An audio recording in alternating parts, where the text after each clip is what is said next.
A paw print too fresh, a faint growl in the wrong direction, and a sudden hush that swept the jungle floor like a warning. That's how it began. Not with thunder, not with roars, but with silence. A young tracker stumbled upon it by accident. A narrow crack between two moss-covered stones, almost invisible. But behind it, a passage, a den, hidden for years, maybe centuries. What he found inside didn't just rewrite the path of predators, it rewrote his own fate. The old trackers of the Emerald Tribe knew this tale well, but only the youngest of the tribe knew its end. Let me tell you about them. This is a story from the Emerald Tribe. There was a time when the jungle spoke in whispers and secrets. For generations, the Emerald Tribe followed its wisdom, surviving by its rules. To break them was to invite chaos. Among them was a young man named Terran, keen-eyed and quick to laugh. Terran knew every plant, every bend of river and secret trail in the vast green kingdom. Yet despite his skills, his name was seldom spoken with respect. For Terran sought more than the tribe offered, more than the jungle seemed willing to give. He wanted the thrill of the chase, the taste of victory, the feel of raw power. One day, his desire led him to an ancient gnarled tree, rumored to be the largest in the world. Its branches whiles away millennia, watching the rise and fall of civilizations. Here, Tarzan hoped to find a challenge worthy of his skill. Legend spoke of a beast that stalked these parts, a predator so elusive it was almost forgotten. But the Emerald Tribe warned against hunting such creatures. They said the thrill of the chase wasn't worth the risk. For these elusive beasts carried with them an echo of chaos, their very presence capable of disrupting the jungle's balance. As days turned into weeks, Terran grew restless. He scoured the jungle, desperate for a worthy opponent. Then one evening, driven by frustration, he climbed the ancient tree, hoping for a vantage point that would lead him to his quarry. There, high above the ground, the wind sang tales of the ages, tales that stirred something deep within him. Yet nothing prepared him for what he saw next. Atop the tree, concealed among the foliage, was a den. But it wasn't any ordinary den. The entrance, camouflaged by vines and leaves, was almost imperceptible.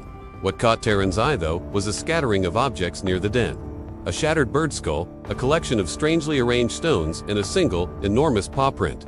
These weren't the markings of any predator Terran recognized. The print was too large, the skull too old, and the stones too carefully placed. Curiosity overwhelmed him. Curiosity and a sense of foreboding. He cautiously approached the den, each step echoing his pounding heart. As he neared the entrance, the jungle grew eerily silent. Birds took flight, monkeys retreated to the canopy, and even the wind seemed to hold its breath. Reaching out, Terran gently pushed aside the vines, revealing a passage so narrow he couldn't see its end. Taking a deep breath, he stepped inside. At first, all he saw was darkness, impenetrable and suffocating. But as his eyes adjusted, he began to make out shapes. The walls were adorned with countless markings, teeth indentations, claw scratches, and strange, seemingly random patterns. Some were new, some ancient, as if countless generations of creatures had left their mark here. Then he saw them, eyes glinting in the dim light, a pair of golden orbs that seemed to pierce the gloom. A low growl rumbled in the darkness, sending shivers down Terran's spine. Slowly, a magnificent form began to emerge. It was a cougar, or panther, yet unlike any Terran had seen. Her fur was the color of polished onyx, her muscles rippling beneath it like waves crashing on a moonlit shore. Her eyes, pools of molten gold, stared directly at him, assessing, judging. For a moment, they just stared at each other, hunter and hunted, predator and prey. But then the cougar did something unexpected. She remained still, her gaze unwavering, daring him to take the next step. Terran stood frozen, torn between instinct and an unfamiliar pull, a sense of duty he couldn't explain. Then from the shadows, 3 pairs of eyes joined theirs, glowing embers in the darkness. The cougar shifted, revealing 3 cubs, small replicas of their mother, peering at him with wide, innocent eyes. It was then that the jungle seemed to sigh, releasing a pent-up breath. The tension eased, and the cougar, as if acknowledging Terran's confusion, let out a soft, rumbling purr.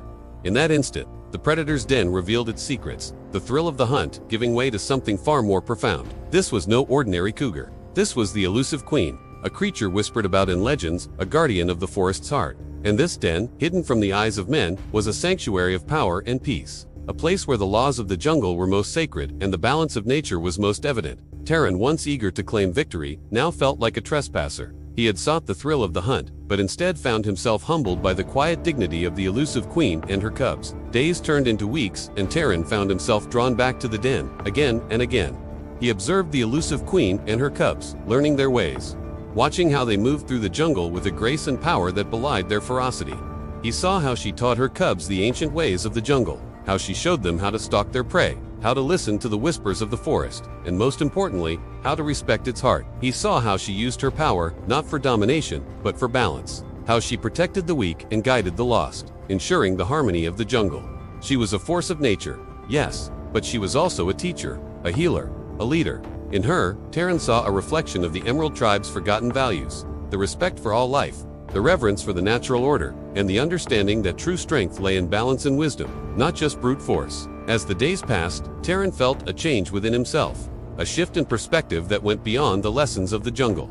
The elusive queen and her cubs had somehow touched something deep within him, awakening a sense of responsibility and respect that he had never known before. The thrill of the hunt, the desire for dominance, all faded away, replaced by a quiet determination to protect and preserve. One evening, as the sun dipped below the horizon, painting the sky in hues of orange and purple, Taran made a decision. He would dismantle his traps, abandon his pursuits of domination, and instead become a protector of the balance, a guardian of the jungle's heart. He returned to the elusive queen's den, carrying with him a newfound purpose. He knew he couldn't stay, not yet. He needed to earn the trust of the elusive queen and her people. But he also knew that this den, this sanctuary of power and peace, was a place he would return to again and again. And so it was that the young man who had once sought only the thrill of the chase found himself drawn to the quiet wisdom of the forest's heart, guided by the enigmatic wisdom of the elusive queen. And so the legend of the elusive queen and the young man who became her protector echoed through the emerald depths, a testament to the transformative power of nature and the enduring spirit of the jungle. For those who seek the thrill of the hunt may find something far greater, the courage to face their fears, the wisdom to embrace the unknown, and the strength to protect the balance of nature's grand design. If this story resonated with your soul, then journey further with us. Dive into the captivating realm of jungle echoes, where every whisper of the wind carries a tale of adventure, mystery, and magic. Subscribe to our channel and let your spirit roam free in the enchanting embrace of the wild.